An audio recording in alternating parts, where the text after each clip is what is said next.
Kristian adalah agama bersifat misioneri dan menyebarkan dakwah. Kristian adalah agama terbesar di dunia.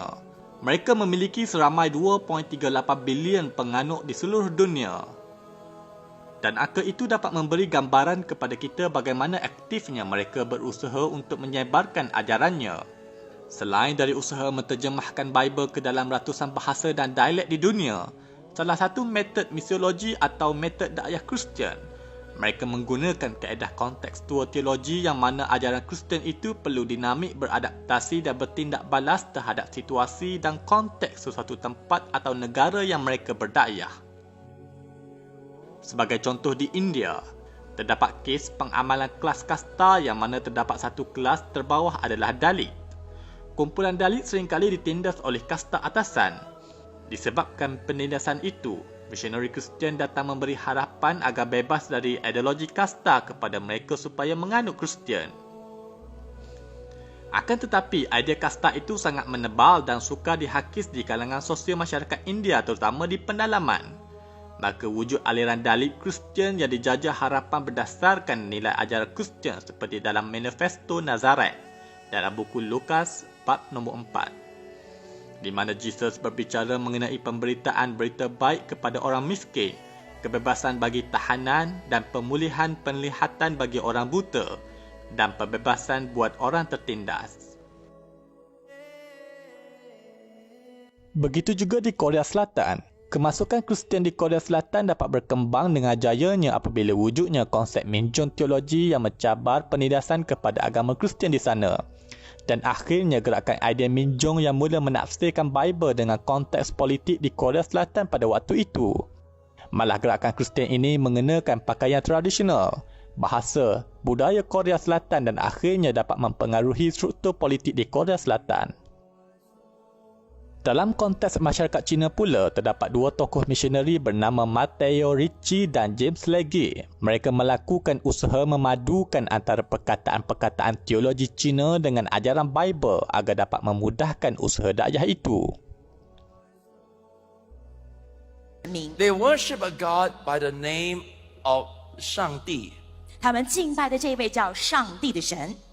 Today I'm going to write in my broken Chinese. 上帝 has exactly the same character, nature, and power as the God of the Old Testament. But while the Hebrew people called him Yahweh or Jehovah, 虽然犹太人把它称为耶和华或雅卫， Begitu juga usaha misioneri Kristian berdakwah di kawasan majoriti Muslim yang luar dari tanah Arab. Misioneri ini juga akan menggunakan bahan-bahan dalam tulisan Arab untuk mempengaruhi orang Islam. Here we have one sample. This is, I asked an Arab sheikh in my last trip, what is this? He read Allah Muhammad. But if you read very carefully, it is not Allah Muhammad, it is Allah Muhabba, which means God is love. It is a quotation of the Bible from the first epistle of John, chapter number 4, verse number 16. God is love, and the verse continues. Verse of the Bible. If I give it to the Muslims, most of them will kiss it and keep it in the pocket. The moment they see Arabic, Allah's kalam in the pocket. There are various posters. I didn't have time to get it. When you read it, oh, Rabbana. The moment you see Rabbana, the next verse is Atina, Fid Dunya, Hasna. So we are trained. It is not Rabbana, it is Abbana, our Father who art in heaven, hallowed be thy name, thy kingdom come. Verse of the Bible. They distributed amongst the Muslims. And we, colorful. This is the photocopy. 4-color job, beautiful. You put it in your house. They are using deceit. They are using deceit to enter our homes. I have given the talk on deceit by the Christian evangelism. Time doesn't permit me to go into details. That's a lecture by itself. You can speak for hours together on each of these topics. And I remember, since I subscribe to many of these Christian organizations, I got a beautiful calendar. So one alim in our organization, mashallah, knows Arabic. How do you like the calendar? Oh, beautiful calligraphy. Can I take it home? I said, take it. He keeps it for a week. Then I asked him, how do you like the calendar? Beautiful, Zakir bhai. I said, get it back. He said, why? I said, get it back. Then I said, read it carefully. then he realizes those are verses of the Bible in Arabic. The Christians have come out with a Bible contextualization, a new Bible. If you read, it reads Bismillahir Rahmanir Rahim.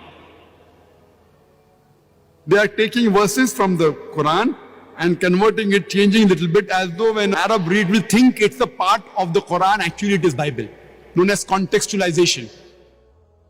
Begitulah juga situasi berlaku di tanah Melayu. Kemasukan misionari Kristian ke tanah Melayu sewaktu penjajahan Portugis, Belanda dan British adalah antara usaha untuk mendakwah agama Kristian kepada orang Melayu.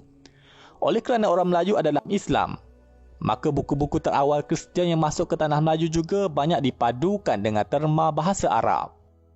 Pada tahun 1514, kitab Salat As-Sawai ini mula beredar di kalangan orang Melayu, yang mana kalimah Allah digunakan untuk tujuan mempengaruhi orang Islam Melayu waktu itu. Setelah itu disusuli dengan usaha penterjemahan Bible ke dalam bahasa Melayu oleh seorang warga Belanda bernama Albert Cornelius Ryle yang dicetak pada tahun 1629. Dia menggunakan kalimah Allah di dalam Bible tersebut kerana orang Melayu ketika itu menggunakan perkataan Allah. Setelah itu diikuti oleh seorang misionari bernama Melchior Ledecker pada 1733. Apabila dia menterjemahkan Bible lengkap dalam bahasa Melayu, dia turut menukar perkataan Yesus kepada Isa Al-Masih untuk menarik perhatian orang Melayu Muslim. Menurut satu laporan dari The History of Translation of the Bible into Bahasa Malaysia oleh Robert A. Hunt, beliau menyebut misionari British sangat berkeras untuk mempertahankan kalimah Isa Al-Masih di dalam Bible bahasa Melayu kerana ia dapat menarik perhatian orang Muslim. Di atas logik yang sama, kita dapat memahami apakah niat sebenar apabila perkataan-perkataan Islamik digunakan oleh misionari Kristian pada peringkat awal. Tidak lain dan tidak bukan agar dapat memudahkan usaha pendakwahan mereka. Dan usaha sebegini juga diteruskan oleh sebahagian pendakwah Kristian seperti membaca ayat Al-Quran dan diakhiri dengan teks Bible dalam bahasa Arab.